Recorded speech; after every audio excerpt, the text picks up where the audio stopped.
Welcome to Real Estate Talk. We're tackling your questions about real estate. Courtney, today's question is, should I lock my mortgage rate today? Really good question, Joe. And we should probably first answer the question, what does it mean to lock in my interest rate? Yeah, it's a good place to start. Yeah, when we talk about shopping for a mortgage, the lender is going to review with you the different products, the loan terms, the rates, all of your options that you have available, okay? And at a certain point, what happens is you see the terms and then you get to decide if you want to lock those in or not.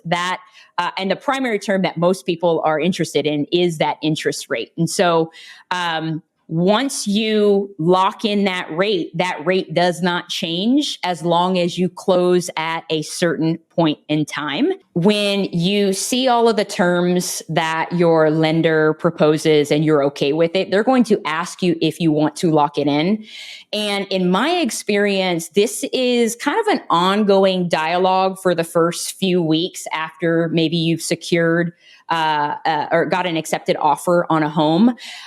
They are oftentimes going to make recommendations to you about when to lock in the rate. So, Joe, I'm going to toss it to you. When is the best time to lock in that interest rate if you're buying a home? There's so much of what you said there too, which is a little bit of like feeling, because to me, this is a little bit like trying to time the market or like trying to pick a stock. It's like, you don't know what the future holds, but that's why that relationship that you have with the lender, even though it's pretty early on, I think it's really important that you have that trust even out of the gate, because they probably will be making recommendations. But just like you said, if this comes up a few different times, now you have some experience with what rates are doing, right?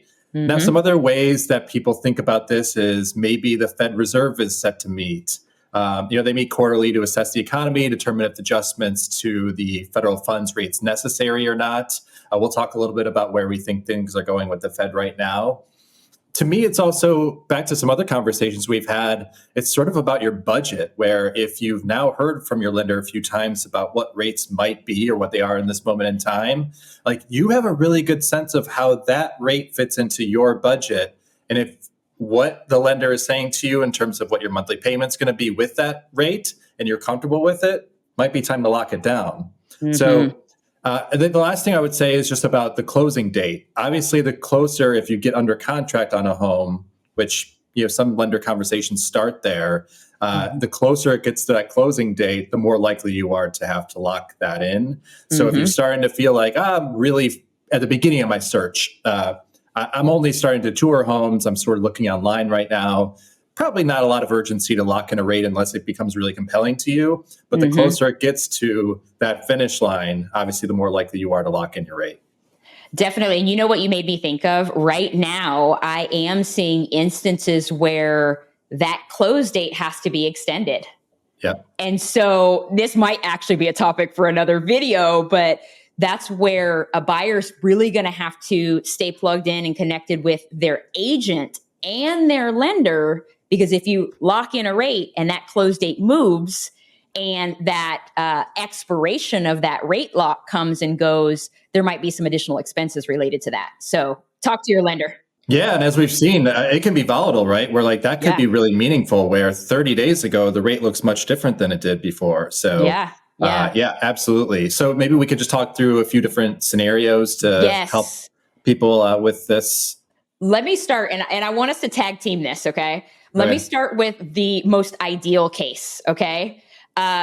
If rates go up, but you're locked in at a lower rate, like that is like chef's kiss. Like that's what we get want. Get your popcorn, just sit back and watch the news. Yeah, potentially, if you're locked in at a lower rate, then you're going to, save money. You're not going to have to worry about added expenses in terms of your monthly payment. Like that is ideal. Joe, what would you say about if rates stay the same though? Like you're locked in and rates stay the same.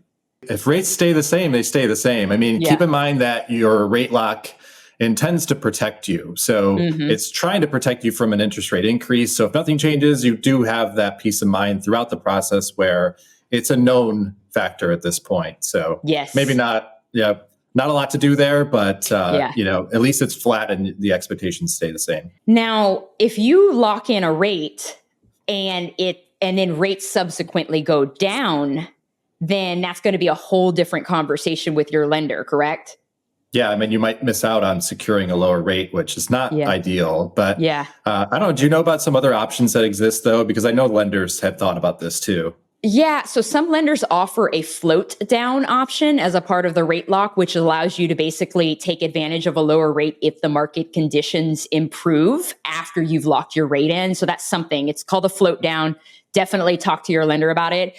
I will say that people should keep in mind that a float down often comes with additional fees or specific conditions. And so talk with your lender, because if there is almost a convenience fee for being able to secure that float down, you want to be mindful of it. It may affect how much you have to bring to the closing table. Yeah. So the big question, right, Courtney, is should I lock in the mortgage rate today? Whatever today is for you. It's going to go back. Every situation is unique, but just to give something more tangible there, it kind of goes back to that conversation with your lender. And if you're already feeling comfortable about where the rate is compared to what you want to buy, and you don't want to risk the rates rising again, it could be a wise decision now. Just to touch on the Fed for a second, that's also kind of tricky, but the experts believe that the Fed is done limiting inflation. They expect a gradual decline in mortgage rates from now until the end of the year.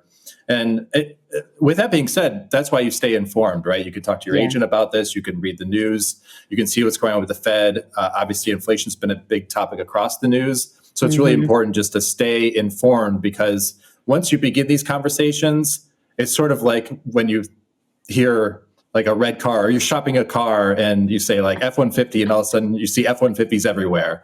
It's the same thing. As soon as you hear rates, you're going to sort of perk up and your spidey senses are going to be like, oh, wait, that's me.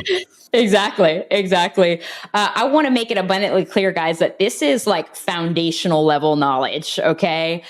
It's really important, like Joe says, that you build your relationship with your lender, with your agent, and dive deep into your specific situation, your financial circumstances, what you're looking to buy, because the experts can really help you make the most informed decision.